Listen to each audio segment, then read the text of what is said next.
దైవసేవకులు భాస్కర్ గారు ఈ సభల కొరకు దేవుడు చక్కగా అన్నిటినీ సమకూర్చి చాలా భారంతో దైవసేవకులు ఈ సభలు నిర్వహిస్తున్నారు.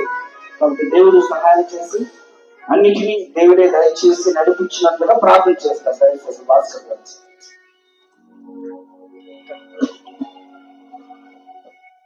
అందరము కళ్ళు మూసుకున్నా మన యొక్క ఆలోచనలు బయటికి తీసిపెట్టి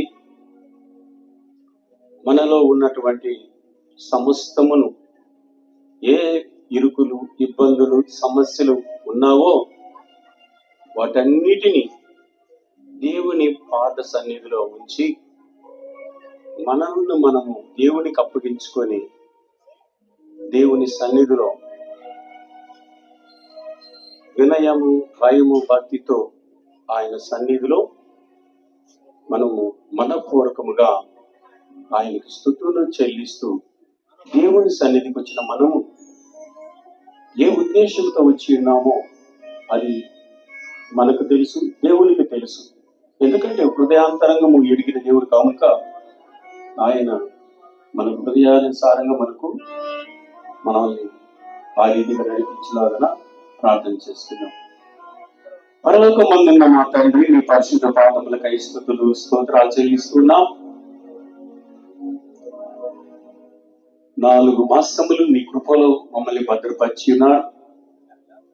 ఈ యొక్క 5వ మాసం నాయన 13వ తేదీ నుంచి దైవసేనులకు మీరు దర్శనమిచ్చి ప్రేరేపించి ఈ యొక్క కవాడిపాలెంలోని ఈ యొక్క వీధిలో సువార్త మహాసభలు జరిగించుటకు మీరు ఆయనకి ఇచ్చిన ఆలోచన బట్టి వందనాలు చెల్లిస్తూ ఉంటున్నాం. ఇంకనూ ప్రభా వాక్యం వింటున్నారు కానీ, మందిరాలకు వస్తున్నారా కానీ వారు మీకు ఎంతగానో దూరమై ఉన్నారు. దయతో కనుకరించండి, క్షమించండి.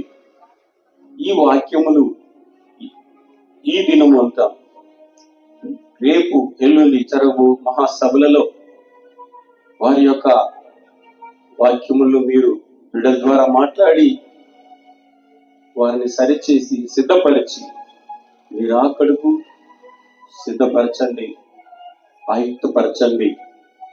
వాక్యం చెప్పనేటువంటి మీ దాసుని ప్రభా పరిశుద్ధ ఆత్మశక్తి చేత ఆత్మ పూర్ణులుగా మార్చండి. వింటున్న మాకందరికీ ఆత్మశక్తి చేత నింపి ఆ వాక్యములు గోచరము మా హృదయంలో చేసుకున్నట్టు మీ కృపను మాకు దయచేయమని మమ్మల్ని మీకు హస్తములకు అప్పగించుకుంటూ ఈ సమయానంతటిని మీరే ఆధిపత్యం వహించి నడిపించమని, ఆటంకపరుస్తున్న అడ్డుగా ఉన్నటువంటి దురాత్మ శక్తులు, అంధకార శక్తులను, చీకటి శక్తులను నజరేయుడైన యేసయ్య శక్తి కలిగిన నామములో దూరపరుస్తూ ఈ ప్రాంగణం అంతా మీ సన్నిధి, మీ ప్రసన్నతతో నింపి ఈ యొక్క దినము ఆశీర్వాదములతోనూ దీవెనలతోనూ దింపి మమ్మల్ని మా కృపములకు చేర్చమని, మీ కృపలో భద్రపరచమని మీకే సమర్పించుకుంటూ మా ప్రభువును, మా రక్షకుడునైన యేసయ్య నామములో అడిగి పొందుకొని ఉన్నాము తండ్రి. ఆమేన్.